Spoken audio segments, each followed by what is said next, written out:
And so I wanted to begin with walking the talk and telling you a little bit about my own personal history. So as you heard Diana mention, I'm a marine biologist by training. I started my work in the evolution of color patterns and visual systems in tropical reef fish.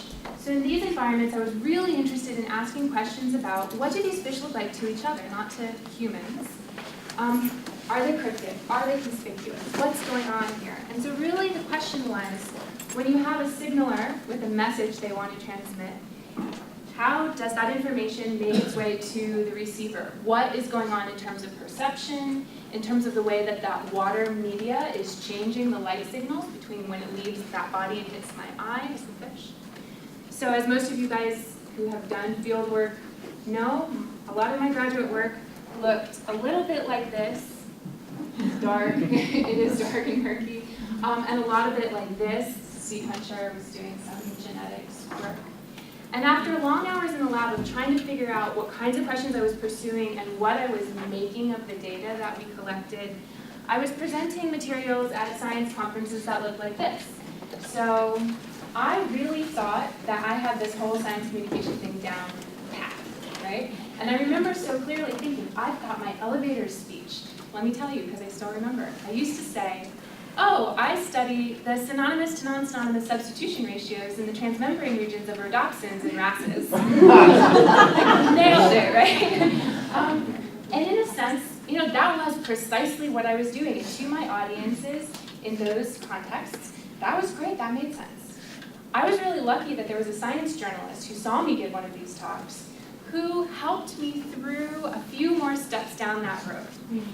Susan Milius writes for Science News, and she ended up covering some of my work. We went through several iterations on the phone. She called me back after getting off the phone with Dr. Justin Marshall, and he was a rock star. I loved his stuff. And I was all excited, and she's like, Liz, calm down. Can you explain to me how your work relates to his new paper? So anyway, it came out long form, which means several pages of this, and she nailed it. It was spot on. I was the kicker, the last 3 paragraphs. And when I read her explanation of what I was doing, she said I was studying visual pollution, and wasn't it a shame that just as we were starting to understand these signals, we were drowning them out in polluted reef environments. I thought, oh, this is amazing. If only I'd been able to say that earlier, people might have been more interested in what I was doing. So after I left grad school, I took the skills that I had about science synthesis and trying to gather and interpret data and went into the nonprofit sort of conservation advocacy world. I started with a group called CWeb. I worked on issues like, this is called kid-safe seafood. It's the idea that pregnant moms are trying to make a lot of decisions. They're getting conflicting advice about omega-3 fatty acids and also mercury and PCB levels in fish. Layer on top of that some sustainability concerns, and you've got a nightmare. So how can we provide simple advice for what these women can do? I also have a passion for women's fashion.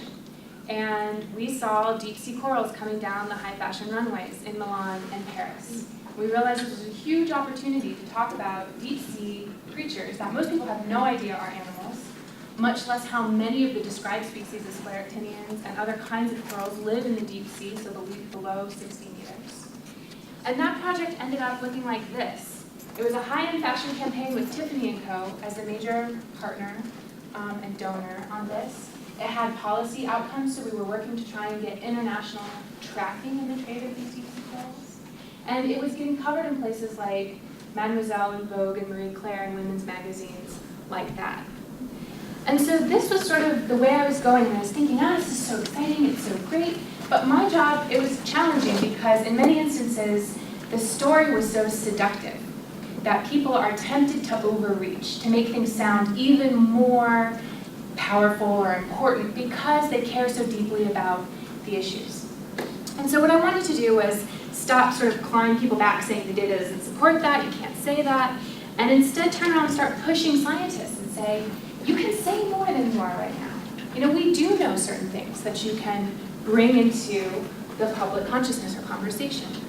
And so this was where I transitioned to Compass. Compass is a nonprofit organization founded 15 years ago by Dr. Jane Levchenko. You might recognize her name. She's the was past NOAA administrator and an extraordinary marine ecologist. She's the past president of a number of prestigious science societies, including AAAS, which publishes science.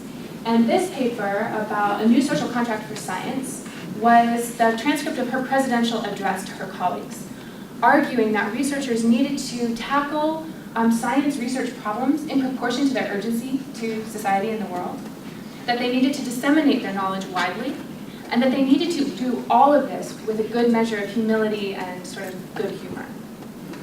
So this is what founded Compass. And as we worked there, I specialized in connecting journalists to researchers, as you heard Diana mention. We realized that scientists walk into all these discussions about the media with certain ideas in their head about how this works. So let me tell you that story, and it's a fairy tale. Right? Once upon a time, there was a public lost, confused, facing all these challenges. Along came an intrepid researcher who said, science, right? Dissolving their cares and concerns, and then everyone holds hands and marches happily down the path into the future. I think we all know it does not happen this way far too often for far too many of us. What's more likely is you come in and you say science, and they say, nah, I've got other things to do. So you try and jazz it up with a little more energy or make it sexy, and still nothing. And so with increasing frustration, yelling more loudly, starting to get bitter, what you see sometimes is some of that resistance, frustration turning toward you as the messenger. And so ultimately we end up in this situation of, where are we? Where do we go from here? So some of the things I'm going to be talking to you about today are the social science of what we understand about communication. But I want to wrap it in this package of storytelling. And storytelling is one of those words that raises a lot of hackles among research audiences. I think this is for a couple of reasons. One, we associate it with childish things, or worse, hand-waving, right? Like if your data doesn't stand up, then you do a little storytelling and it's a signal. It lacks rigor, sometimes is what we think that means. And so I often have scientists, communicators saying to me, we just need to give them the facts. We need to give it to them clearly, without the jargon, but if we do that, that is not only the way to make it work, but also it's the only honorable way to go about science communication. And so I like to sort of show you some of the data and point you to some of the research about this. So this is an implicit mental model that we have. For example, if you think about climate change, our assumption is that you have high science literacy, or if you really know how to read graphs, if you really understand math, then you're going to see a high perceived risk, right? That the problem here is scientific illiteracy, and if we could just fix that, then they would be concerned. So that's the presumption, and then here's the actual data. This is work by Dan Kahan in Nature Climate Change. There is no correlation between levels of concern around climate and sort of scientific literacy, numeracy, or degree of education achieved. You can break these results down, in fact, so I'll contradict myself a little bit. Among Democrats, you do see an increasing level of concern, so political ideology has a strong influence on how people respond to questions about cultural issues, about topics that have become entangled with badges not of what we know, but rather of who we are. And so, I presented this last year, this might be familiar to some of you, and in that case I was arguing we need to go from this assumption that people have a deficit of knowledge, that they're empty vessels waiting to be filled, and to recognize that in fact they're overflowing with thoughts and connotations and conflicting information, and we need to move to a dialogue-based model. Now here's the opportunity, again, for me to take a step off of my soapbox and think about what that meant to me as a person. So one of those, ideologically conservative Republicans is my dad. And so, family album time. Here's my father. He's a military guy. He was Air Force. He was a prosecutor. So I'm just giving you little clues, but you're already building a worldview of the kind of person who might be a prosecutor in the armed forces and is a conservative Republican. You would probably be right in many of those assumptions. I do remember, hi Dad, I'm going to tell the story. I'm the oldest of 5. Him walking down the line, we were stood up, and he said, if you ever do drugs, I will kill you, I will bury you, I will dig you up, and I will prosecute you myself. So, as you might imagine, as I went through grad school and my own worldview started changing, not only did our political views diverge, but so did the media sources we were listening to.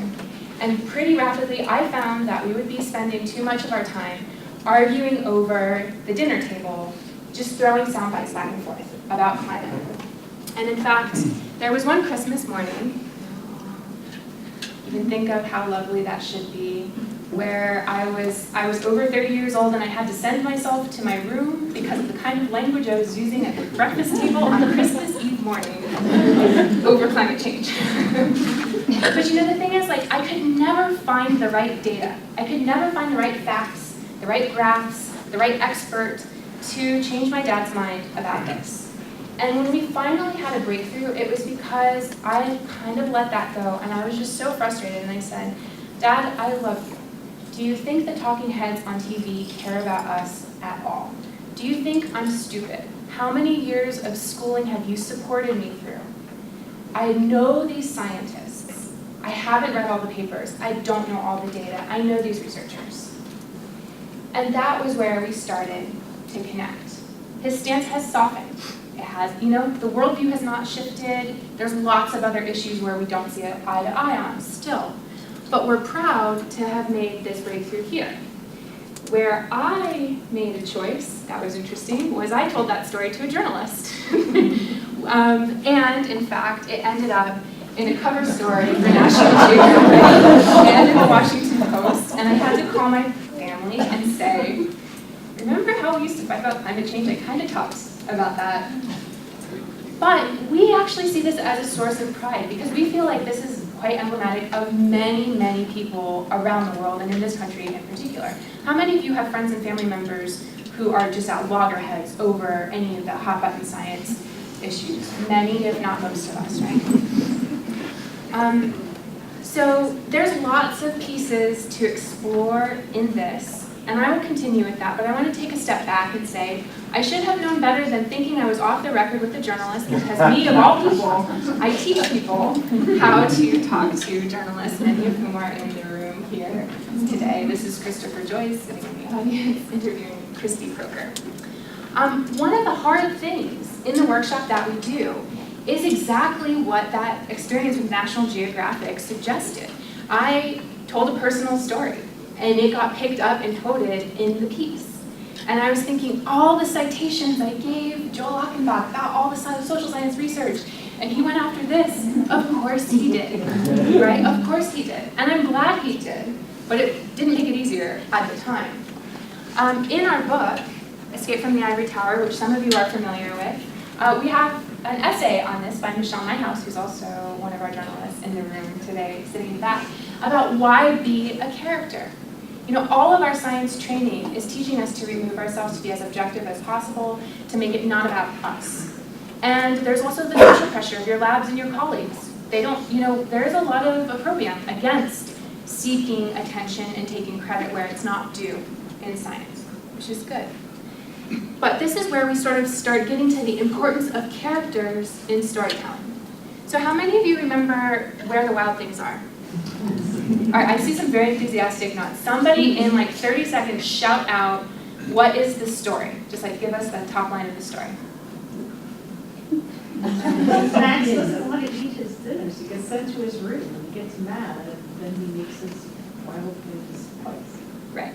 So the elements of story, when you sort of boil it down to the simplest configuration, almost always begins with character. Bad little boy named Max. He's a terror. He's chasing his dog and doing all sorts of things. There's the scene, right? So the vines grow up the wall. There's a sailboat. He goes to the wild jungles. Another important element of story is time, right? It's bounded. It has a beginning, a middle, and an end. And so the beginning of Where the Wild Things Are is Max getting sent to his room without supper. And then he goes off and has his wild adventure. And it all comes to conclusion when his supper is warm and waiting for him after he's safely home.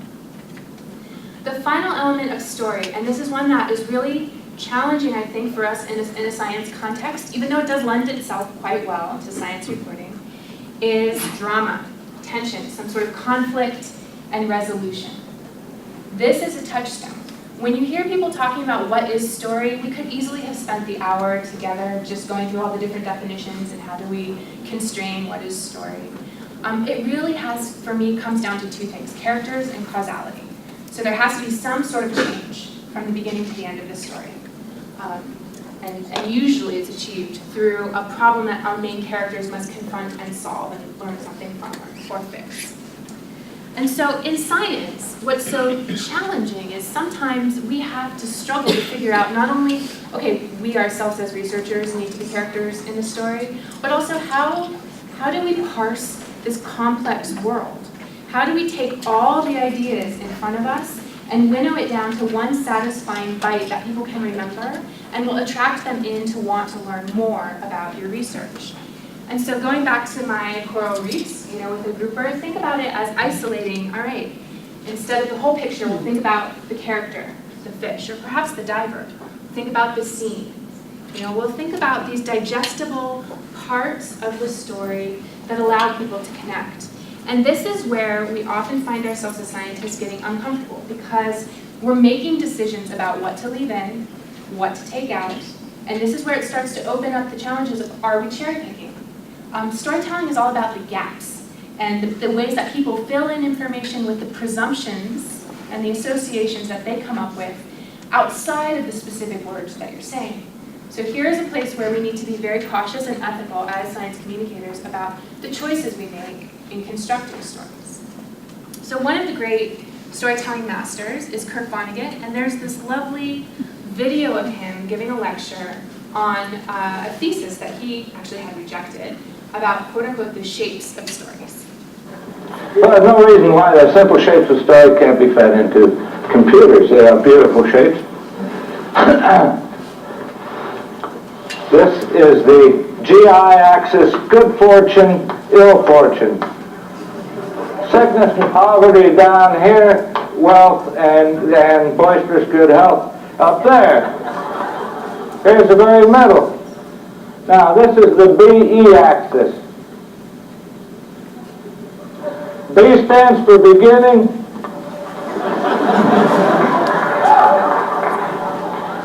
E stands for electricity. Now this is an exercise in relativity, really, is the shape of the curves are what matters and not their origins. So we'll start a little above average, is why get a depressing person? We'll start the whole thing, we call this story Man in Hole, but it needn't be about a man and it needn't be about somebody getting into a hole. But it's just a good way to remember it. Somebody gets into trouble, gets out of it again. People love that story.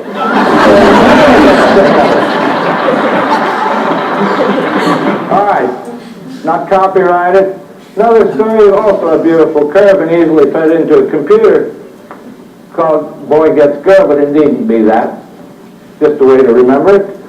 Start on an average day, average person, not expecting anything to happen a day like any other. Find something wonderful, just loves it. Oh, God damn it.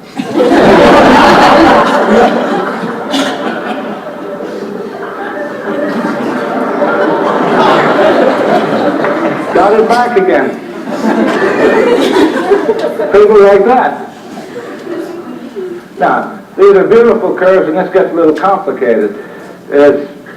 Computers can now play chess, so I don't know why they can't digest this very difficult curve I'm going to draw for you now. And it so happens that this is the most popular story in our civilization, Western civilization. As we love to hear this story, every time it's retold, somebody makes another $1 million. You're welcome to do it. Now, surprisingly enough, I've said it's depressing. People don't like stories below average days and people.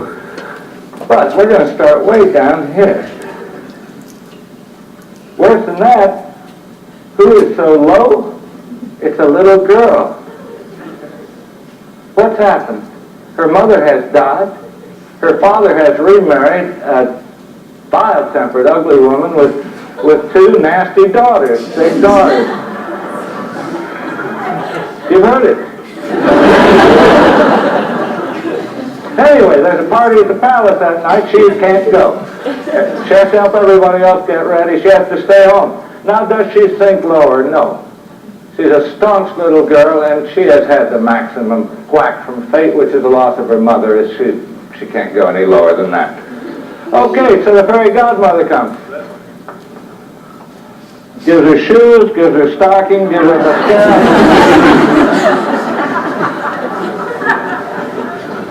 Gives her means of transportation. Goes to the party. Dances with the prince, has a swell time. Boring, boring, boring, boring, boring, boring, boring. Now there's a slight inclination to that line as I've drawn it because it takes perhaps 20 seconds, 30 seconds for a grandfather clock to strike 12. Does she wind up at the same level? Of course not. She will remember that dance for the rest of her life. Now, she poops along on this level till the prince comes to shoe fits. She achieves off-scale happiness.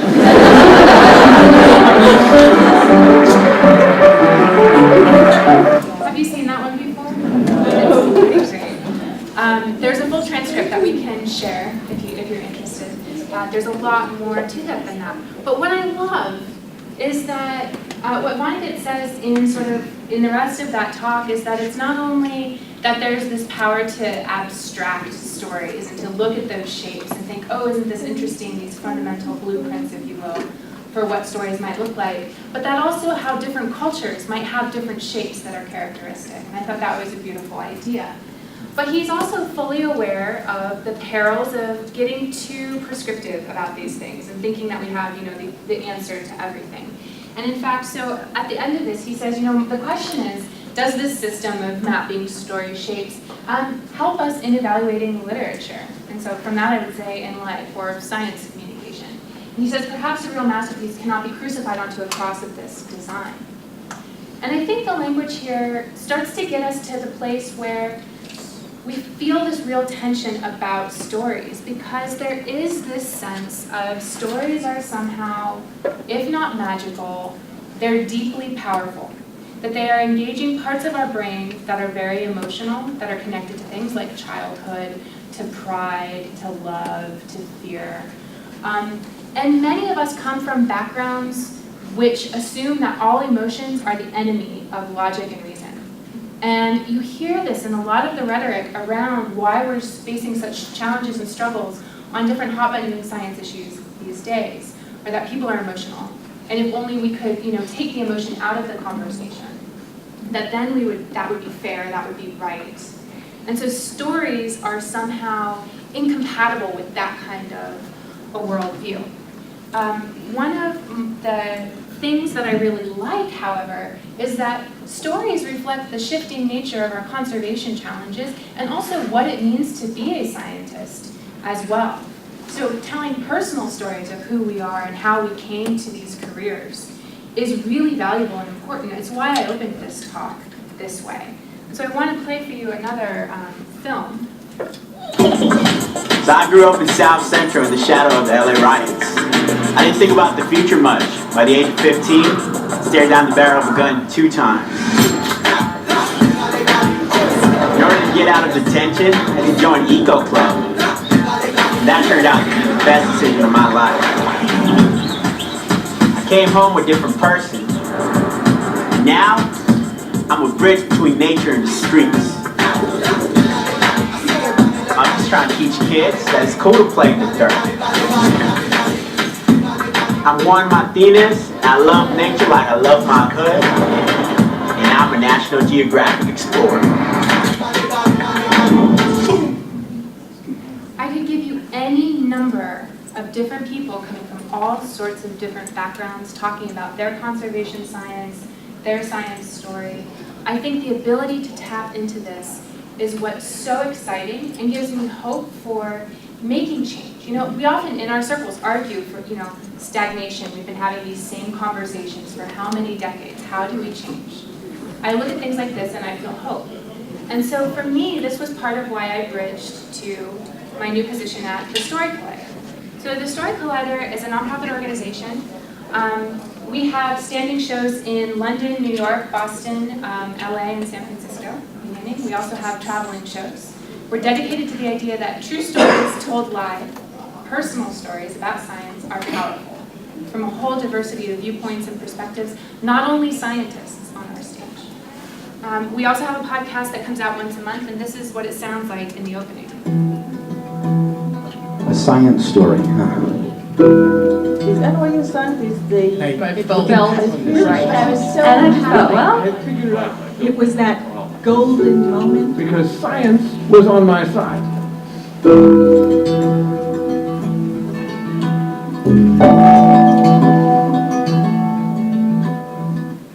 And so our team comes from a variety of backgrounds. Our two co-founders were theoretical physicists, both of them PhDs, who also both separately happen to have backgrounds in stand-up comedy and improv theater.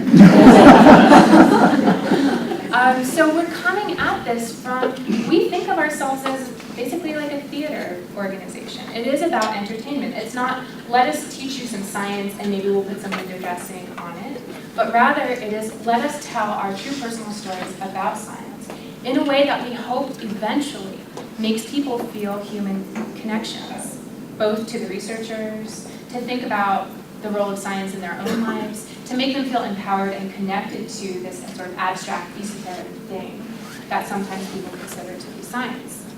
And in the work that we're doing in terms of our trainings and workshops moving forward, not only do we bring sort of a, some of us have worked at TED before, others of us are Grand Slam champions at the Moth. So we have that kind of stage and MFA background, but we also are hoping to continue to bridge the divide, the work that I started at Compass, and Compass continues, on understanding when it comes to the art and science communication, where is that right balance between theory and practice? What do we need to know? What can I give you by the time you walk out of this room that might be helpful? So I often tend to break this down to think about attitudes, knowledge, and skills, and separating those. Developing skills is a much longer process. Attitudes and knowledge are things that we can work on here together today and in discussion with each other.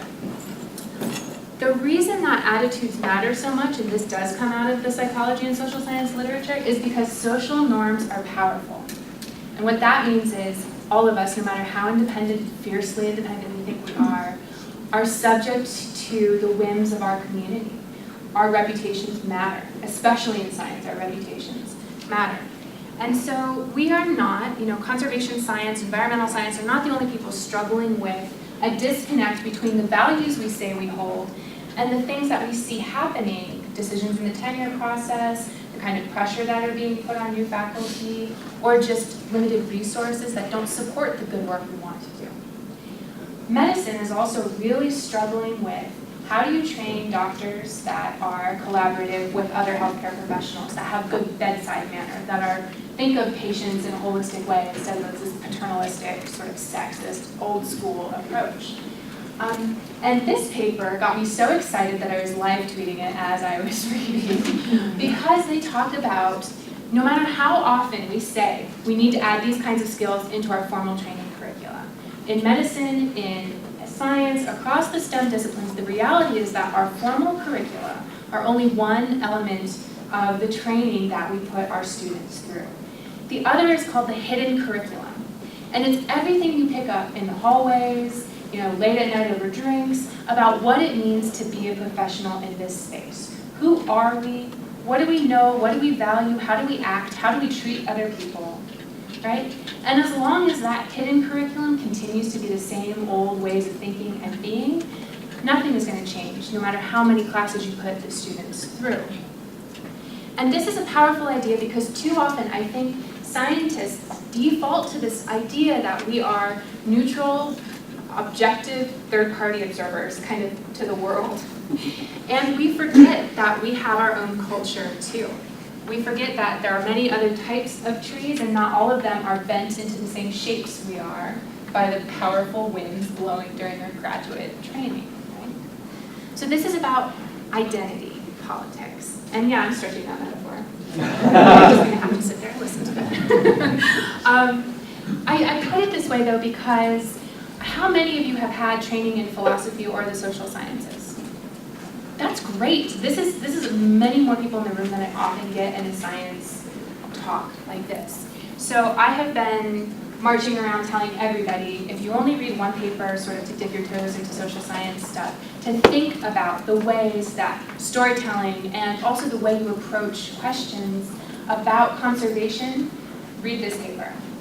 It's called A Guide to Understanding Social Science Research for Natural Scientists. And it helps walk you through a lot of the terms that if you're not trained in this discipline can trip you up, and it just sounds like jargon to an unbelievable level. So the first level would be about ontology. That means, what is reality? What is there for us to know in this world? And you can think of a space sort of between reality is concrete over here and reality is constructed over here. And then you can break that down, sort of, relativism versus naive realism and everything in between. I'm going to spare you the details, but we'll share the page here if you're interested. So, what is the nature of reality? That's one part. The second is epistemology. So how do we create knowledge? On one end, we think meaning inherently exists. We just have to uncover it, discover it. On the other end, we argue meaning is created, that it is held sort of within the subject, and you impose your meaning on an object that you're studying, right? Subjectivism versus subjectivism. And then finally, we have your philosophical orientation, right? Your perspective. And this, on one end, is that knowledge is deductive, value-free, and generalizable. And then on the other, knowledge is inductive, value-laden, and contextual.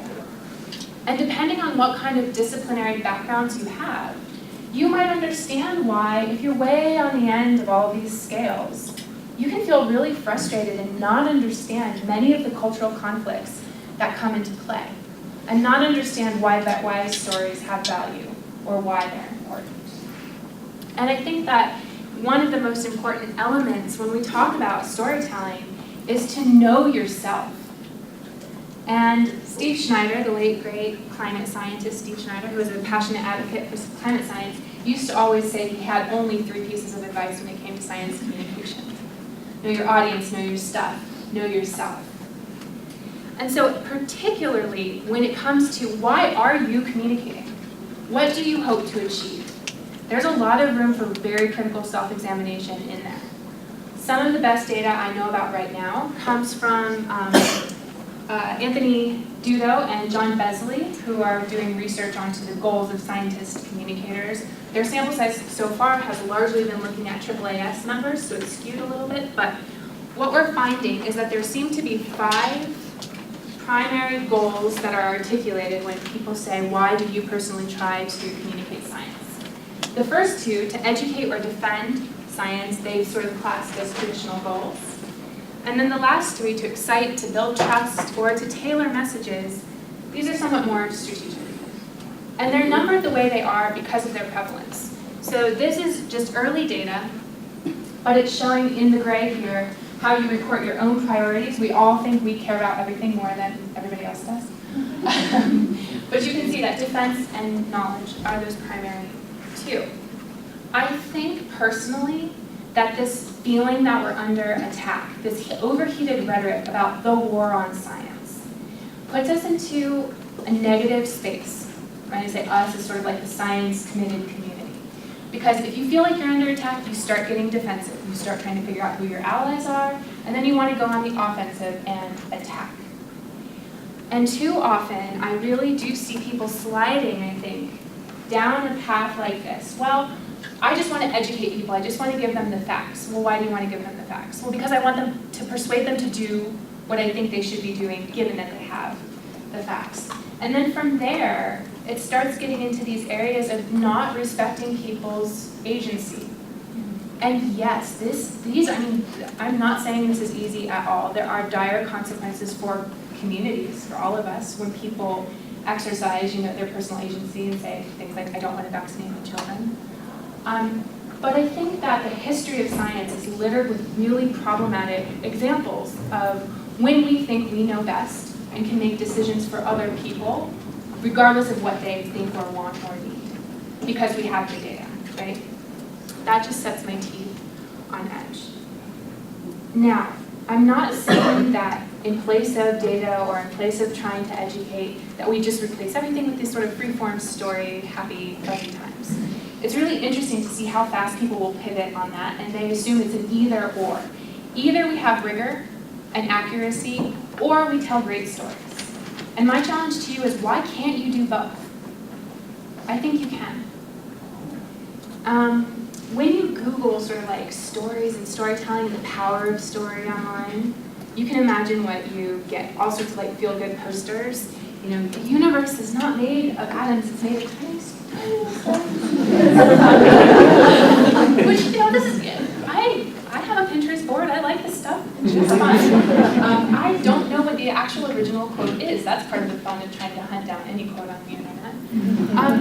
Or you start seeing people like, okay, well, if we're not going to present it like this, we're going to strive towards like pseudoscience. And I think a lot of the neuroscience behind like the power of story is suspect. You see these graphics like this. How many of you have seen this one before? Every like left brain, right brain. I noticed this is Mercedes-Benz. Not to sort of point fingers, but I think we can do better in looking for evidence to support our claims about what storytelling is, how it works, where, when, and how it works. I'm going to show you just a little bit of this. Like I said, this is a work in progress now. Now we're into the space where I'm trying to understand what the current research is, where the edges are, what we don't know yet, and how we might bring those together. So on one hand, we have a lot of fMRI or brain imaging studies, things like putting people into an MRI machine, having them tell stories of their prom date. And the graduate student who was the teller, it involved like 2 boyfriends, a car crash, and fisticuffs. So my prom was not that exciting. And then other people then listening to the recording of that while they were in the fMRI and looking to see that you have basically sympathetic, your brain images look similar. That it's perspective taking. It's imagining yourself in the shoes of the storyteller. So our brains are lighting up in the same way as the person telling the story. Or you also have other examples of the ways in which our really evocative language is activating the same sensory areas of the brain. So that you talk about things being, it's been a rough day. You know, there's like haptic or tactile elements of that. Yeah, this was the bit about sort of the speaker and the listener and the neural coupling and our brains lighting up in the same way.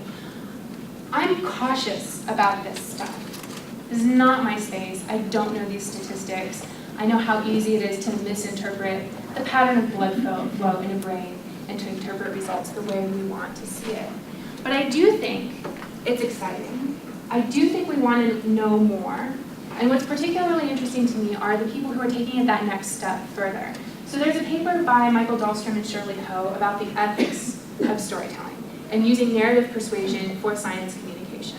And it begins with this premise that we're just going to assume for now is true, that narrative communication is encoded using a unique cognitive pathway that is different from other kinds of packaging and storing information. And in opposition to sort of argumentative or evidence-based communication, stories have a number of advantages. What we understand, and we can give you the full rundown of citations on these if you are interested in learning more, is that we think stories are more interesting. They draw people in, and people pay attention more. They attend to characters, conflict, and the rest of it. We believe that stories are more understandable, that people are more easily able to parse information and follow along what's happening, that they're more believable. And in fact, what we do know is that people will change facts to fit a story that they believe much more readily than they will disbelieve a story, even when those stories are labeled as fictional. So narratives have power. They're also more persuasive. And the persuasive element is quite interesting. In all of the work that I'm doing, persuasion is not manipulation, right? It is convincing someone to change their mind or an attitude or behavior based on their own free will because you've presented a compelling case to them. Especially in the instance of resistant audiences, like going back to that story about my dad, where climate was such this latent issue, right? What stories can often do, especially the fictional ones we're finding, is allow people to sort of let go of all the identity politics around what it means. They get transported into the story. Sorry, transportation is a jargon term for like feeling swept away in the narrative. And through that, they can explore what might be the likely motivations internal states and challenges that other characters are facing, and then bring the attitudes that they are sort of feeling around that back into the real world. So in a way, stories have a way of lowering barriers to persuasion. And all of these things mean, yeah, they are potentially, if they're powerful, therefore we have to be really cautious and thoughtful about how we use them. Again, that and rather than or in terms of precision and care. And so it reminds me very much of going back to the work that Compass is doing and helping researchers connect to policymakers, but also any kind of public communication you're doing. You may be asked, what's the meaning of this? We're really good at what we found. It's harder to say what is the meaning or what should we do now that we have it. We think of this in terms of a tightrope when it's questions of what's the difference between science communication and advocacy? Where are those lines for you? They're deeply personal, right? I don't think there's a right or wrong answer. There's many different kinds of science communication roles and scientist roles in our world. When you start looking to the literature for sort of ideas that might be useful to you, in addition to Roger Pilkey's Honest Broker, which many of you know, I would really point you to recent work by Simon Donner, who's a Leopold Fellow, like Diana. And this is about a science advocacy continuum, rather than thinking of these as discrete states that you adopt for your entire career or for big times. He talks about what this might look like in terms of the normative judgments. So these mean value-based decisions we all are making every time we're communicating science. So up on the top end, sort of more pure research, and down here, more about advocacy. You can think about the kinds of questions you are asking and answering that shape how much of your own perspective is being conveyed in what you're doing. And so the next way to lay this out here, as you can see this, science on that end, advocacy on this end, objective judgments down here, normative, subjective things here, and as you go, the scientific uncertainty, the professional risk, and the influence of your worldview all increase. You can think of storytelling as inhabiting this same entire spectrum, right? You can do it in very rigorous, careful, cautious ways here, or you could be using stories as powerful tools to convince people of sort of your advocacy goals. I think what it comes down to is your own intention. So I've recently spent some time at the Institute for Science and Global Policy presenting my case that when we talk about what skills scientists should be trained in, when we talk about science communication, I think narrative persuasion is an excellent place to start because it forces us to grapple with the really uncomfortable questions of, do we ever want to persuade? Do scientists ever want to be telling stories? And I'm looking at your faces in the room to try and get a sense of this because I have seen the entire spectrum from people from professors swearing that even though they teach evolution, they have never tried to persuade anyone of anything in their entire life. To other people saying, we all tell stories constantly. You're engaging in intellectual sophistry if you deny it, right? So this is something I think you as a community can have a lot of really cool debates over coffee and beers over the next year. To close, though, I want to share one Compass perspective and one story collider perspective. So Pam Matson, who's a dean at Stanford and also leads the Leopold Leadership Program, argues that we all need to be advocates for the use of science in decision-making. And I feel like this has driven my own career shift. I feel like the best available science right now is telling me that storytelling is critical, it's powerful, it's overlooked in some ways, that we can teach it in a much more rigorous way, that there's a lot of work to be done there. So I'm excited. And then for the ending, I spent this whole time talking about us as storytellers and thinking about the ethics related to the audience. I think there's another dimension here as well. So this is a bit of a hot button, and I'm intending to be directly provocative to some of the journalists in the room. But this is David Sokka.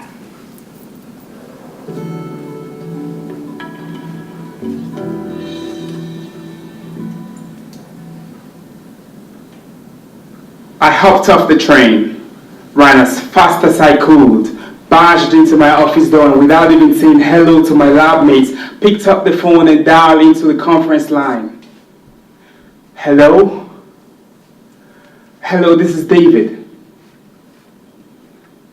On the other end of the line was a journalist who had been asked to write about my story, to write about what motivated me to get into science and why I choose to study what I was currently studying today. Pretty much the kind of questions you get asked on the first date. I've been on a couple of first dates before and had a couple of these kinds of interviews, and I practically knew the answer to this question way before it was asked. But not this time. And when the journalist said, David, you grew up in Sierra Leone during the Civil War. Tell me about your childhood. I murmured some words like, I could talk about my childhood and like I can talk about the war and yes, he quickly interrupted. You grew up in Sierra Leone, right? And you were there between 1991 and 2002 when the war ended. Yeah, so tell me about your... He goes on to say, tell me about your childhood, right? These are questions that is absolutely legitimate for this journalist to be asking. And so David is a PhD candidate. He's researching how to make prosthetic limbs fit better on the human body without causing rawness and rubbing and marks, to make them more responsive.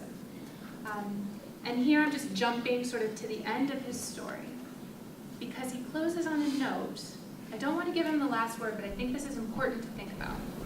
Now, if this were a story that was being told by one of those journalists, the headline would read like this. MIT student from war-torn African country invents 3D printed prosthesis for the poor. While any one of those words, or a couple of those words could be true, they are not my own truth. Because what gets me to work every day is to think about how we can better connect the body to prosthesis. Think about it. Or just any interface. Your shoes still give you blisters.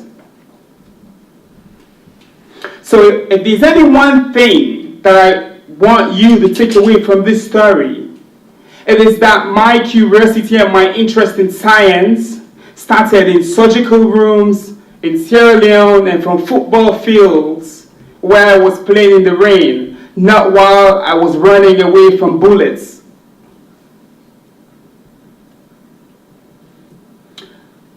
I have since had a couple other interviews, and the journalist who was interviewing me more recently said,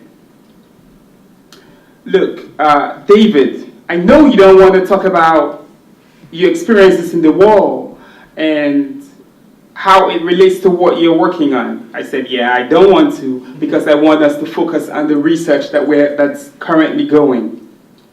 He asked the same question a couple times, and I chose to not focus on what he wanted to focus on. At the end, he said something like, you know what off the record means, right? I said, yeah, sure. I said, well, tell me off the record, why don't you want to focus your story on the war? Because I will hate to look so foolish for not mentioning something so important, he said. They say only gods and fools don't change. I am no God, and I pray that he's no